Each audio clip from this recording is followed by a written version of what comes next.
A gente começa essa sexta-feira te fazendo uma pergunta. Qual é o seu maior medo? Vamos fazer também uma revelação feita por uma pesquisa da Sociedade Brasileira de Urologia. Presta atenção. Um terço dos homens tem mais medo de ficar impotente do que, por exemplo, de perder o emprego, ser traído pela mulher, ser assaltado.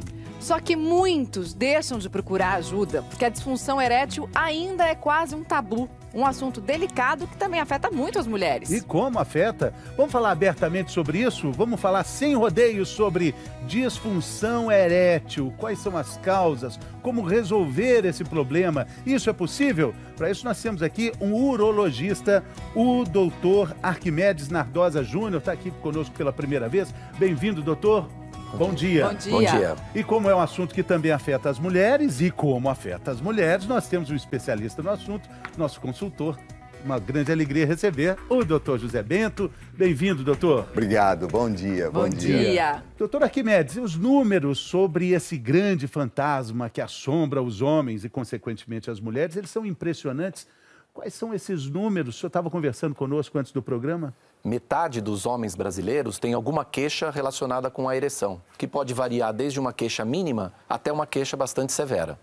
Metade dos homens. É muita coisa, é muita gente, né? Muita gente também não fala sobre esse assunto. Como é que as mulheres podem ajudar os homens a resolver esse problema, doutor Zé Bento? Então, as mulheres podem ajudar muito. Primeiro, elas podem saber que isso pode acontecer em qualquer momento do relacionamento. É a primeira coisa. Isso acontece. Fica tranquilo, você está estressado, não fica assim. Vamos ficar acarinhando, vamos ficar abraçadinhos, vamos dormir um pouquinho, daqui a pouco isso passa e amanhã a gente tem relação de novo, não vai acabar a vida hoje. Então, isso é importante, não dá essa grande importância por aquilo que vai acontecer. Porque se você não falhou alguma vez na vida, um dia você vai falhar.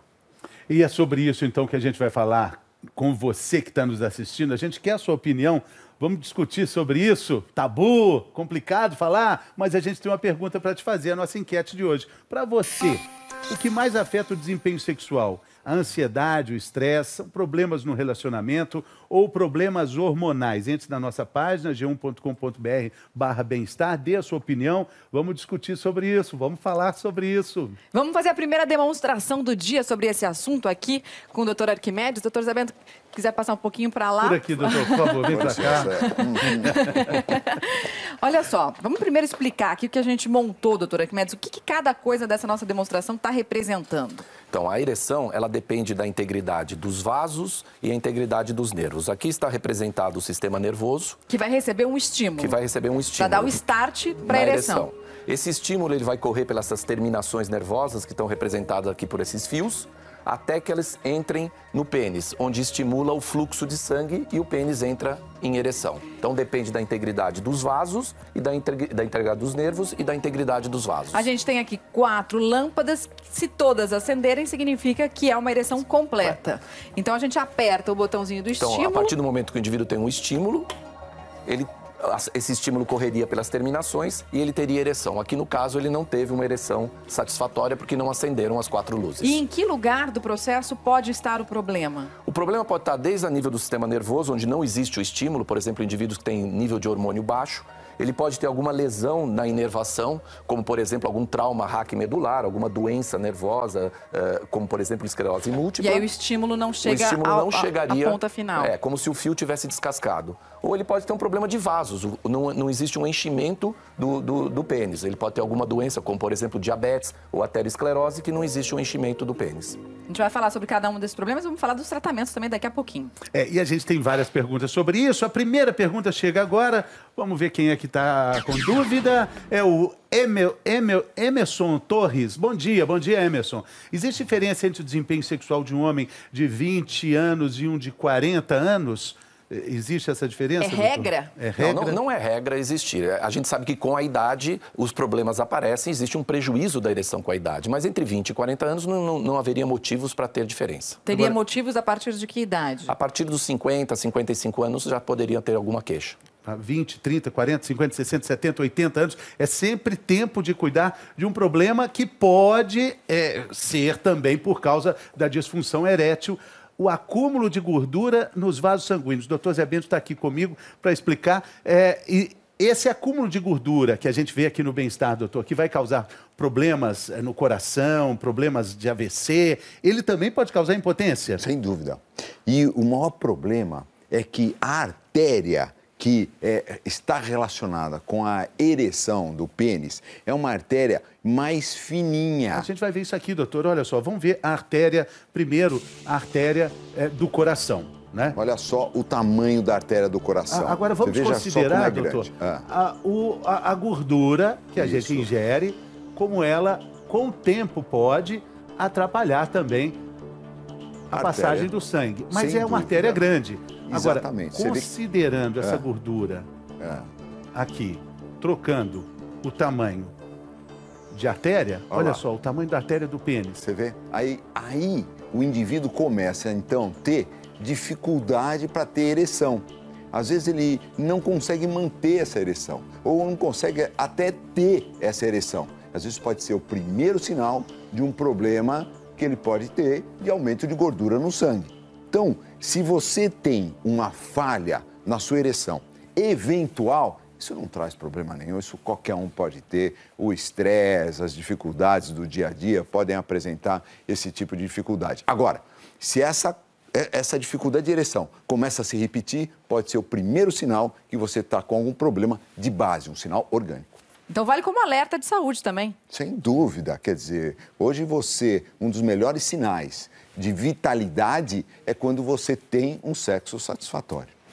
A gente vai conhecer agora a história do Reinaldo. Quem conversou com ele foi a Dayana Garbim, num papo super aberto. Ele teve um problema e não teve vergonha de falar com a gente. Quantos homens você conhece que falam abertamente sobre problemas de ereção? Chega na hora de namorar e não consegue. Quase ninguém, né? Porque é complicado, os homens têm vergonha, não falam sobre isso, muitas vezes nem com um médico. Mas não deveria ser assim. Esse é um problema de saúde mais comum do que a gente imagina e existe tratamento. É por acreditar nisso que o seu Reinaldo enfrenta o problema de peito aberto. Sem medo, sem receio de pedir ajuda. Não pode deixar a vergonha tomar conta? De jeito nenhum. Pelo contrário, tem que esclarecer para muita gente saber o que tem que ser feito.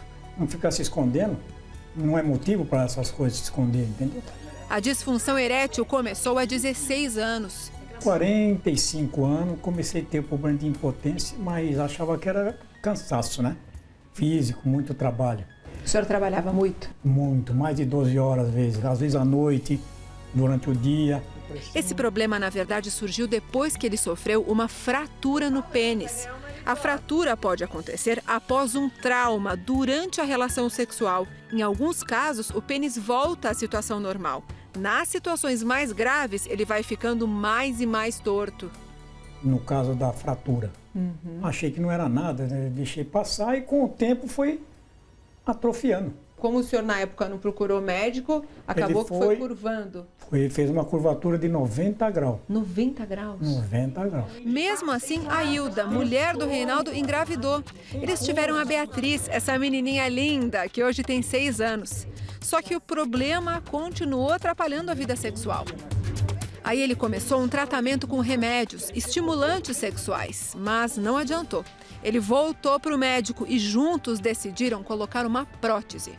Então o senhor vai fazer uma cirurgia? Uma cirurgia de prótese. A que o seu Reinaldo vai colocar é essa aqui, a prótese maleável. A cirurgia é feita pelo SUS, o Sistema Único de Saúde. São usadas 2 peças iguais, uma do lado da outra, e elas são colocadas no chamado corpo cavernoso, que fica dentro do pênis. É um tecido que parece uma esponja. É nele que o sangue fica acumulado durante a ereção. A prótese é fixada no osso e vai até a glande, a cabeça do pênis. É uma cirurgia relativamente rápida, 40 minutos, 1 hora. E então o paciente vai ter sempre o pênis duro. vai sempre ficar duro. A decisão de colocar uma prótese só é tomada depois que todas as outras formas de tratamento não funcionam. Os estimulantes sexuais apresentam bons resultados em cerca de 70% dos casos. Os outros 30% são resolvidos com injeções aplicadas pelo próprio paciente dentro do corpo cavernoso do pênis, entre 10 e 15 minutos antes da relação sexual. Ele vai ter uma ereção igual ao que ele tinha antes de ter o problema. Então, mas obviamente o paciente precisa passar com o médico para orientá-lo, orientar a dose correta para não ter complicações. Como aplicar tudo direitinho. direitinho. Exatamente.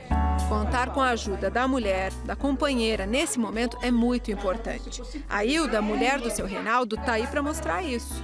Como é que você lidou com isso, Hilda? Olha, só conversando, apoiando, indo ao médico junto. Ela foi uma baita companheira? Está sendo até agora? Nossa, está sendo até agora. Eu não sei nem o que eu digo a respeito disso, porque nem todas as mulheres que aguentariam um negócio desse. Sinceramente, é horrível a pessoa passar por esse problema. Ah, mas isso logo, logo vai acabar, vai ficar no passado. Dias bem mais prazerosos vêm por aí. Eu tô vendo que vocês estão, a entrevista inteirinha de mão dada, bem pertinho. O namoro eu vi que não está abalado, né? Não, de forma alguma. De jeito nenhum. E agora então só vai melhorar, né? Vamos jamais ainda. Ela ficou até vermelha, ó. Ela fica, Eu fico. ela fica assim.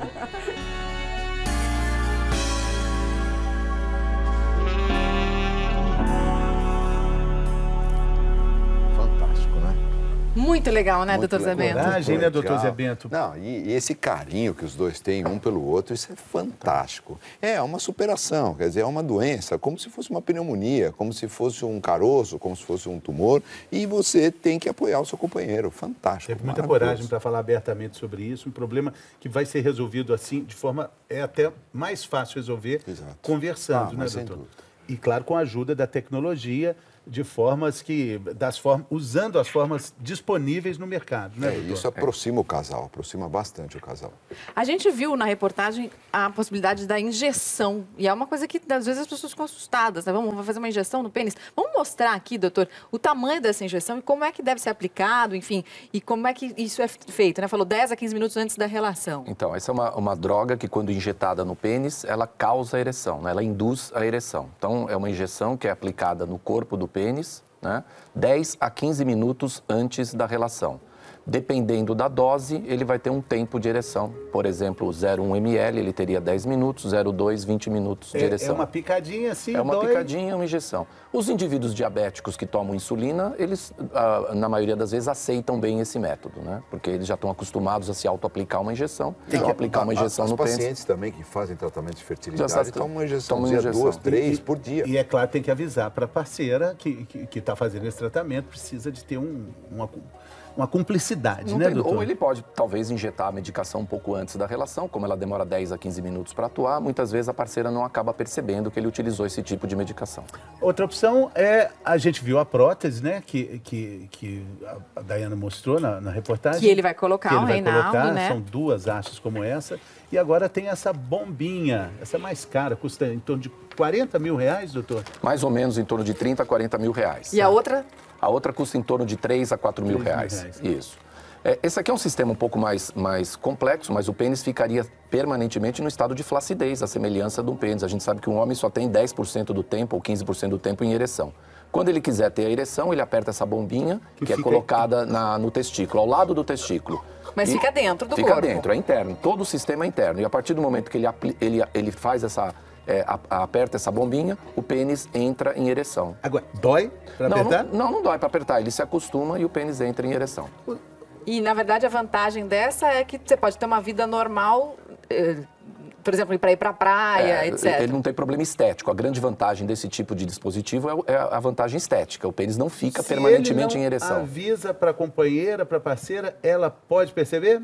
Não, ela não percebe. Ela pode não perceber que ele tem uma prótese peniana se ele insuflar a prótese antes da relação. Essa. Essa. Aquela é mais fácil de perceber porque o bastão é mais rígido, né? Então a parceira acaba percebendo.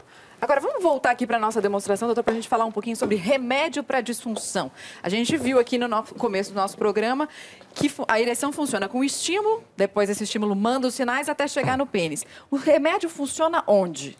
O remédio, ele melhora o fluxo de sangue no pênis. Então, ele atua aqui. Ele melhora a qualidade da ereção. Então, a integridade dos nervos precisa existir e o estímulo precisa existir. Então, aí a gente acendeu aqui o estímulo. E se ele tomou remédio, ele vai ter uma qualidade de ereção melhor do que a que ele teria se não tivesse tomado a medicação. Sem remédio, a gente viu que só tinha uma bolinha acesa aqui. Agora, acenderam 3 bolinhas. Então, o remédio melhora aqui. O efeito remédio do remédio funciona ali. Não funciona sem estímulo. Precisa do estímulo ele também. precisa estar no clima da relação, ele precisa ter uma ereção parcial para que haja uma melhora na qualidade da ereção. Agora, tem gente tomando remédio sem precisar. Quem mostra pra gente, no interior de São Paulo, lá em Araraquara, é o Rafael Castro.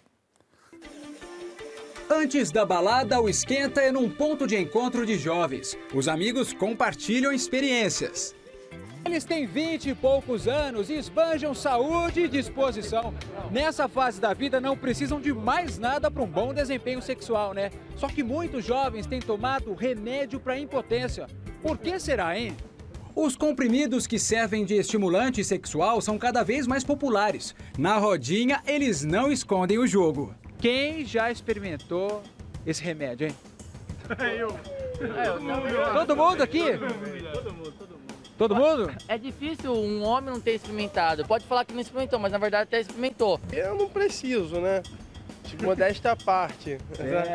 Mas pra mim, tipo assim, tanto faz como tanto fez. Mas daí, se um parceiro meu chegar e falar assim, quer tomar um, daí, meu, tudo nosso, já é. É fácil encontrar o remédio na farmácia? Como é que foi?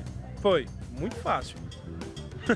Cheguei lá, pedi o remédio, não pedi nem receita nem nada, já me deram. A curiosidade leva os jovens a tomar o medicamento. Quem já tomou, conta para um amigo que fala para o outro. Aí todo mundo quer experimentar. Fala que é bom, aí você experimenta, acaba tomando e dá resultado, né? É uma fantasia, talvez, para um homem ficar mais tempo no ato sexual. Talvez ele tome até por isso também, não é nem porque precisa ou não precisa. A gente toma não é para decepcionar, pelo menos no meu caso, é para surpreender. Mas eles admitem, além da curiosidade, tem muita pressão psicológica para que nada dê errado. Tem medo de falhar? Sim, esse medo também existe, cara. Também existe. Mas tão jovem! Não, mas pode acontecer. Um dia pode acontecer. Aí você fica meio assim de decepcionar a companheira. Teve jovem que gostou do resultado. Foi bom. Eu senti que foi legal. Prolongou, me deu mais energia. Há quem não esconda a frustração. Não é questão que não foi legal. Eu fiz a transa normal, depois a hora que acabou, não continuou como as pessoas falam. E você sentiu o quê? Assim, teve alguma reação? Como é que foi? Teve. Sei lá, você fica mais agitado, parece que você fica mais nervoso, mais tenso na hora. No coração parece que dá uma agitada um pouco. Mas eles garantem que não dependem só da pílula. Aliás, tem até receitas caseiras. Tudo que acelera o seu metabolismo. Por exemplo, eu tomo chá verde, tipo, praticamente o dia inteiro, já faz uns 3 anos. Ovo de codorna, amendoim, catuaba. Peixe, né? Tem mais? Caldo de peixe. Depois da experiência com os comprimidos, fica a dúvida. Vocês tomariam de novo? Não. Eu não tomaria. Sim. Se tá tendo, demorou. E você? Não, eu não. Vai na receita caseira. Caseira e na mulher linda, maravilhosa que vai estar do meu lado. Espera, né? Tá dividida, a turma tá dividida, né? Na verdade, quais são os riscos reais que as pessoas têm tomando o remédio para disfunção erétil sem prescrição médica? Dependência. Então, ele acaba achando que só vai manter uma relação sexual satisfatória a partir do uso do remédio. Se ele não usar o remédio, ele vai achar que não vai ter relação e vai evitar de ter relação. Com novas parceiras, com novas aventuras sexuais, isso vai fazer com que ele fique dependente. Mas é uma dependência psicológica ou é uma dependência química? É uma dependência psicológica. O remédio não cria dependência química nem tolerância. Ele não precisa aumentar a dose, mas cria uma dependência psicológica. E agora, eles falaram também de soluções caseiras. A gente está aqui com várias alternativas. Catuaba, açafrão, maca, açaí, pó de guaraná, mel, cerveja preta, ginseng. Ovo com cerveja preta, tem. A lista é imensa. Marapuama. Codorna, ovo de codorna. Ovo de codorna, que não está aqui. Alguma dessas coisas funciona? Não, do ponto de vista científico, nenhuma delas funciona, mas tem sempre o lado psicológico, né? Do ponto de vista psicológico, cada um se apega a uma determinada substância e isso melhora, de certa maneira, o estímulo energético e ele se sente melhor. O famoso efeito placebo. Efeito placebo. Dá Acho que calor, menor que o né, efeito gente? Dá placebo. calor, uma catuaba, o ginseng coreano vermelho, isso dá uma esquentada. Dá uma esquentada. O doutor Zé Bento estava falando antes do programa que um vinhozinho funciona melhor. Exatamente. Então, uma atividade física, isso realmente é comprovado cientificamente que melhora a atividade sexual, atividade física. E você tomar um vinhozinho, ter um carinho pela parceira, isso é o mais importante. Porque não adianta você estar afim de ter uma relação sexual se você não tem uma companheira que esteja afim. Não adianta você tratar mal a sua companheira e chegar em casa à noite e achar que vai ter uma noite de sexo. Aí não tem catuaba que resolva. E esses jovens que conversaram com o Rafael Castro falaram também do abuso de álcool, que normalmente está associado com o uso indiscriminado desses medicamentos para disfunção erétil. Vamos ver o que o rapaz falou. Quando a galera extrapola no álcool, o álcool te dá um up e depois ele te derruba. Então acho que o jovem ele usa depois de ter tomado umas e para não falhar com a parceira na cama, toma por curiosidade e para ficar melhor. Um up e um down. É isso mesmo. O álcool diminui a ansiedade, estimula um pouquinho o libido. Então, numa fase inicial, realmente, ele tem esse estímulo. Mas depois, obviamente, ele acaba perdendo a ereção e não recupera mais. Quem bebe demais pode ter problemas. Sim, porque ele pode desenvolver uma doença que é a neuropatia pelo álcool. Aí ele tem problemas nervosos sérios, né? Só um vinhozinho, né, doutor? É bem de leve, uma taça para tirar a ansiedade. Sexta, isso duas. Sim. Sexta-feira. Sexta-feira, olha lá, cuidado. A resposta da nossa enquete, você participou conosco. Olha só o que a maioria responde pra gente. Para você, o que mais afeta o desempenho sexual? Ansiedade, estresse, mais da metade, né, das pessoas acham dessa forma, a metade acha dessa forma. Problemas no relacionamento, 31%. Problemas hormonais, 12%. Está coerente, doutor, com a realidade? Mas sem dúvida, isso é muito comum. Até em casais que têm dificuldade para engravidar porque não mantém relação sexual. O casal, no dia a dia, não consegue manter relações sexuais durante a semana. Agora, vai pra praia, fica uma semana, 2 semanas com o seu marido. Lógico, aí resolve. Acaba voltando grávida das férias.